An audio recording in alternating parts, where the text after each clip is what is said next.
तो नमस्कार, मैं उमेश गौतम, समग्र प्रदेश समाचार से। मोहन सरकार के 2 साल पूरे हो रहे हैं और उन 2 सालों की अपनी उपलब्धियां मोहन सरकार बढ़ चढ़कर गिना रही है और गिनाना भी चाहिए, क्योंकि उनके कार्यकाल में बहुत सारी उपलब्धियां हुई हैं, जिन उपलब्धियों को हम बिंदुवार बताएंगे आपको।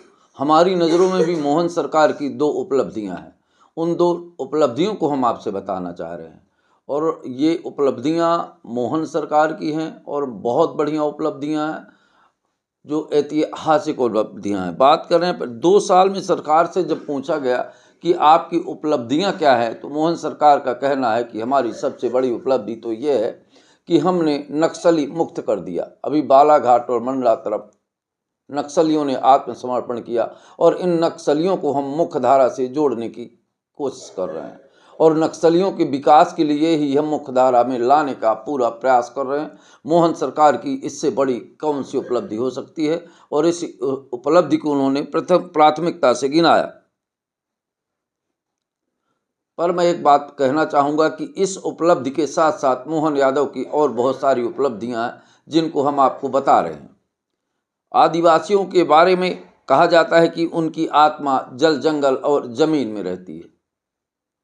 यहाँ पे मोहन यादव की आदिवासियों के प्रति भी उपलब्धियाँ हैं। आप सिंगरौली चले जाइए और सिंगरौली में जिस तरह से जंगलों की कटाई हो रही है, ये भी एक बहुत बड़ी उपलब्धि है, क्योंकि लाखों की संख्या में जंगल के पेड़ काटे जा रहे हैं और आदिवासियों का रहन सहन बर्बाद किया जा रहा है।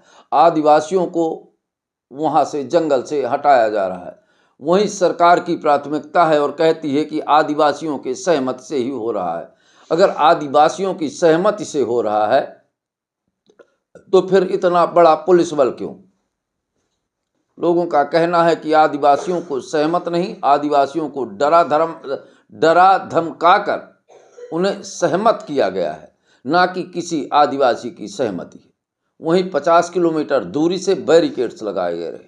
इससे साफ साबित होता है कि ये बहुत बड़ी उपलब्धि है और इतना बड़ा जंगल कटाना किसी दूसरे सीएम के बस की बात नहीं। अगर ऐसा कर सकते हैं तो मोहन यादव ही करते हैं। मोहन यादव की और बहुत सारी उपलब्धियां हैं। उन उपलब्धियों को जितना हम गिनाते जाएंगे, शायद आप अंदाजा नहीं लगा पाएंगे।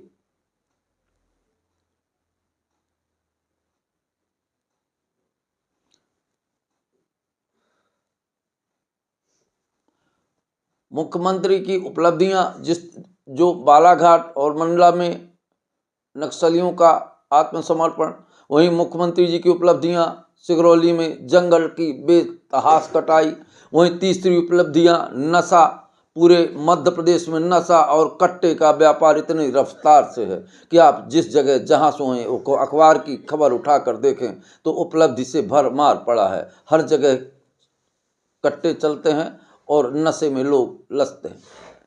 मध्य प्रदेश की युवा पीढ़ी नशे की चपेट में इतनी बुरी तरह है, करोड़ों के नशे के बड़े बड़े फैक्ट्रियां पकड़ी जा रही हैं। यही मोहन सरकार की उपलब्धि है और इतना नशा है कि कुछ कहा नहीं जा सकता। इस नशे पे मोहन यादव ने एक लगाम भी लगाया था और उसका असर भी हुआ।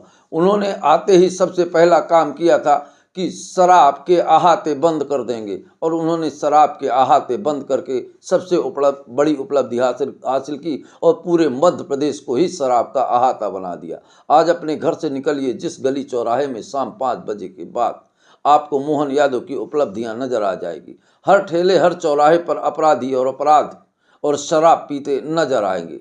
चौथी उपलब्धि, डॉक्टर मोहन यादव ने कहा था कि ठेलों में मांस नहीं बिकेगा, तो आज आप देख रहे हैं गौ मांस कितना पकड़ा जा रहा है। गली गली में गौ किस तरह से टकराई, बस से टकराकर रोडों में पड़ी हुई है, जिसको मोहन यादव ने कहा कि गौ सेवक है हम, और गौ को तो ग्वालों की माता है।